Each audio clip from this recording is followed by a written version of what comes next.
Hello guys, it's Lynn. It's Wanderlasting again. So for today's vlog, we're going to check Kung Temple and to the Hong Kong Heritage Museum. So for now, we are waiting here in the train, and then we're going to Wukasha, and then probably we're going to have lunch in there. So guys, please stick with me and watch throughout this video. So, ito, pupunta kami ng sa may village. Ito sila yung mga kasama namin. So, nasa Taiwan na kami. It's very big mall. Big mall siya. Pumunta kami ng Taiwan. Tara na. O, exit na tayo dito. Ay, message pala siya.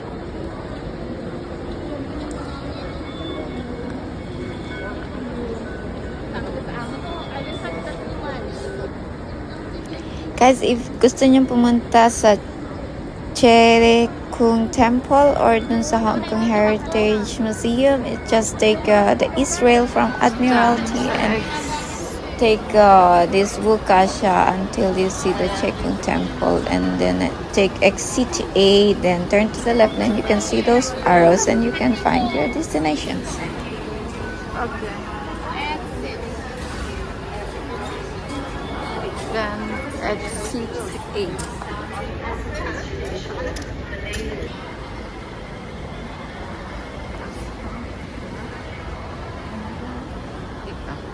Then and number 4. So going to Wukasha.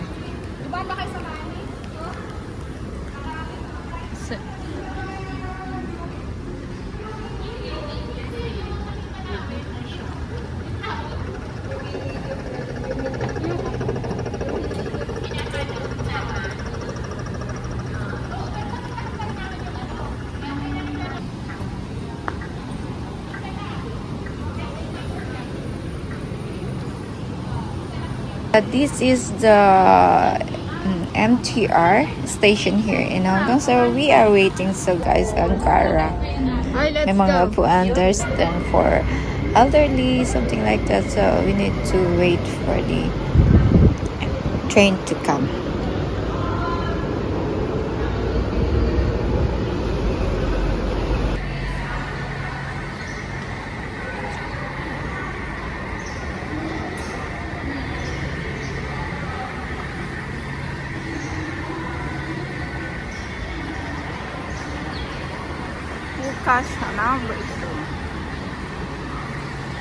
So, ayan guys, ang pinsan ko na unang nasa kakalakad. So, ngayon pala is May 1. So, it's Labor Days. That's why gagala kami to the max kasi walang magawa. So, it's our day off, guys.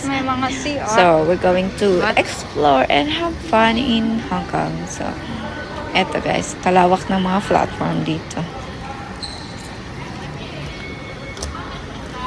76. Top up mo ba? Oh, from there. Exit A. So, exit A. Yan ang papunta na temple. Ito na. Ito na kami. Then, maglakad-lakad. Ayun na, nakikita ko na yung temple. Ayun.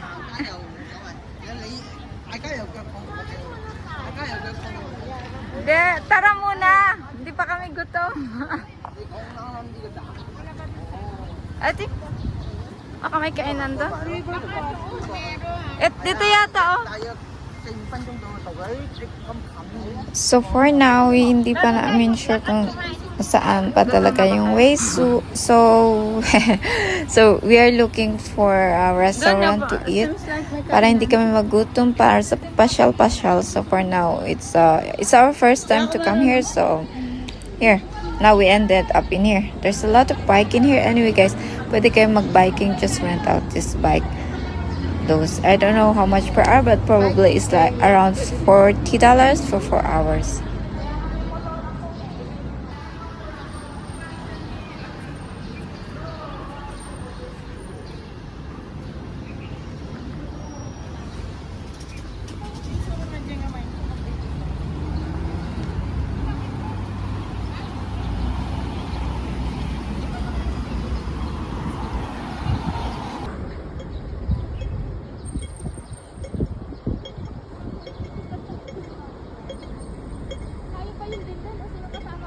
Yes, tayo. Nag-biking. Dito nga yun.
So finally, we found the restaurant area.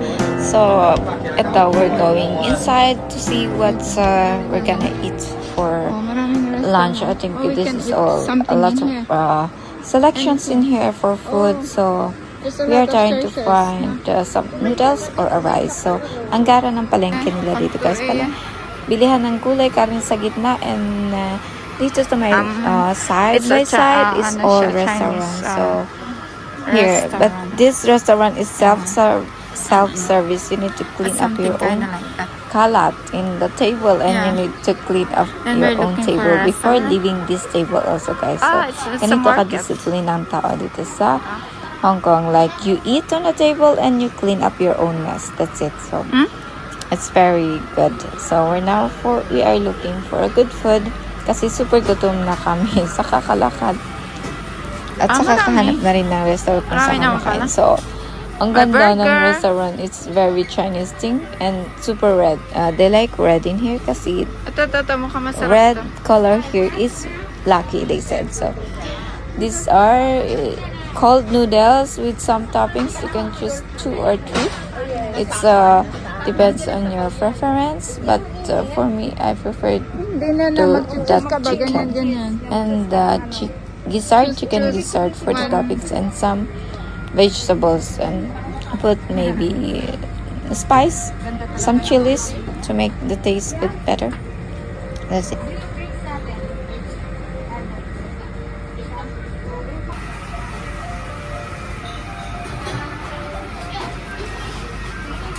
Oh, there's a lot of restaurant in here.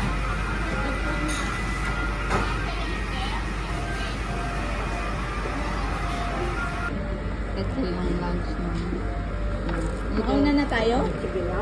Noodles with Mauna na kayo.